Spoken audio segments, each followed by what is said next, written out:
मनोज सिन्हा जी, लेकिन separatist leader Syed Ali Shah Gilani के death के बाद गजवा-ए हिंद के पोस्टर सारे कश्मीर में देखे गए थे और कुछ लोगों का ये कहना है कि ये जो गजवा-ए हिंद की बात उस वक़्त कही गई थी, इसका सपोर्ट पाकिस्तान अफ़गानिस्तान से ज़रूर हो सकता है। इनको कितनी सपोर्ट है ज़मीन पर, इसका क्या आकलन है आपका और सिक्योरिटी एजेंसीज का?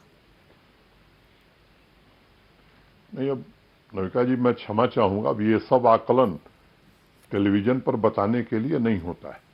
लेकिन आपको एक बात मैं कहना चाहता हूँ कि कश्मीर वैली के सामान्य लोग, अधिकांश लोग, मैं कहूँ कि अधिकांश लोग अमन, चैन और शांति चाहते हैं, आपसी सद्भाव चाहते हैं, भाईचारा चाहते हैं।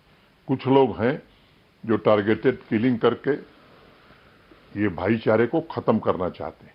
ये एक साजिश है, इस साजिश को हमको नाकाम करनी है, मिलजुल करके नाकाम करनी है। और मैं कश्मीर के प्रबुद्ध जनों से, बुद्धिजीवियों से भी मैं निवेदन करूंगा और नौजवानों से कि ये दायित्व आज आपके कंधों पर आया है कि आप आगे बढ़ करके ऐसी घटनाओं की निंदा करें और एक अच्छा वातावरण जो पिछले समय में बना है, इस वातावरण को आगे भी बनाने में मदद करें। प्रशासन पूरी मुस्तैदी से इसका सामना करने के लिए तैयार है।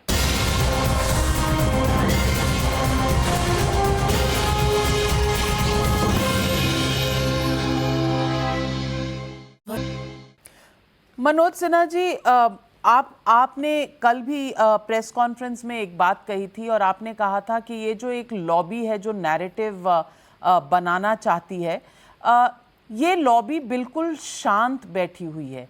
अब इन्हें सिर्फ क्रिटिसिज्म के कुछ नहीं मिल रहा, ये टेररिस्ट को कभी क्रिटिसाइज नहीं करते, आतंकवादियों को क्रिटिसाइज नहीं करते। महबूबा मुफ्ती की जो स्टेटमेंट्स आती हैं कि टेररिस्ट को हमें बचाना चाहिए, ये छोटे बच्चे हैं, इस बात को कभी क्रिटिसाइज नहीं करते। मैं आपसे जानना चाहती हूँ कि ये लॉबी जो है, ये सिर्फ एक सियासी तौर पर बीजेपी सरकार के डिट्रैक्टर्स हैं या इनके मंसूबे इसके आगे तक हैं? देखिए, मैं इसको इस तरह से कहता हूं, किसी सरकार की आलोचना करना, किसी राजनीतिक दल की आलोचना करना, मुझे लगता है लोकतंत्र में इसकी आजादी मिली हुई है लोगों को। लेकिन देश की इंटीग्रिटी का सवाल खड़ा हो, देश की सिक्योरिटी का सवाल खड़ा हो, उस पर कोई इस तरह की बात करे, मैं समझता हूं ये उचित नहीं है और इसका ध्यान लोगों को रखना चाहिए।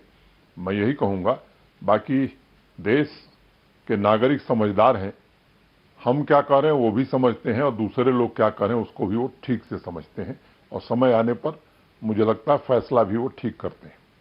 मनोज सिन्हा जी, आज बीजेपी के नेता और मंत्री भी हैं उत्तर प्रदेश की सरकार में, सिद्धार्थनाथ सिंह जी ने ट्वीट किया है और आजकल पॉलिटिकल टूरिज्म की बात चल रही है, कॉन्टेक्स्ट है लखीमपुर खीरी का।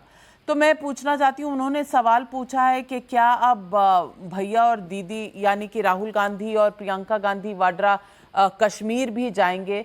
कहीं ना कहीं हम कश्मीर के सीने पर जो ये दाग लगे हैं या इनको कहिए कि ये जो घाव लगे हैं, इनका मखौल उड़ाना ना हुआ? कि मैं इस पर कोई प्रतिक्रिया नहीं दूंगा। मैं एक बात जरूर कहूंगा, मैंने जो टूरिस्ट इन्फ्लक्स जिस तरह से बढ़ा है, मैंने उसकी संख्या आपको बताई। उसमें एक बात जोड़ना चाहूंगा, 19 पार्लियामेंट्री कमेटी यहां आकर के गई है। 70 से ज्यादा भारत सरकार के मंत्री अभी जम्मू कश्मीर का दौरा करके गए हैं, अभी भी लोग आ रहे हैं। और मुझे लगता है कि चाहे वो बिजनेस जाइंट्स हों, बड़ी कंपनियां हों, उनकी जनरल बॉडी की मीटिंग यहाँ हो रही है। तो यहाँ का जो वातावरण था, इस वातावरण को कैसे बिगाड़ा जाए, कैसे ये संदेश दिया जाए कि नहीं यहाँ सब कुछ ठीक नहीं है, मात्र इसके लिए घटनाएं हुई हैं और उसको हम उसी परिप्रेक्ष्य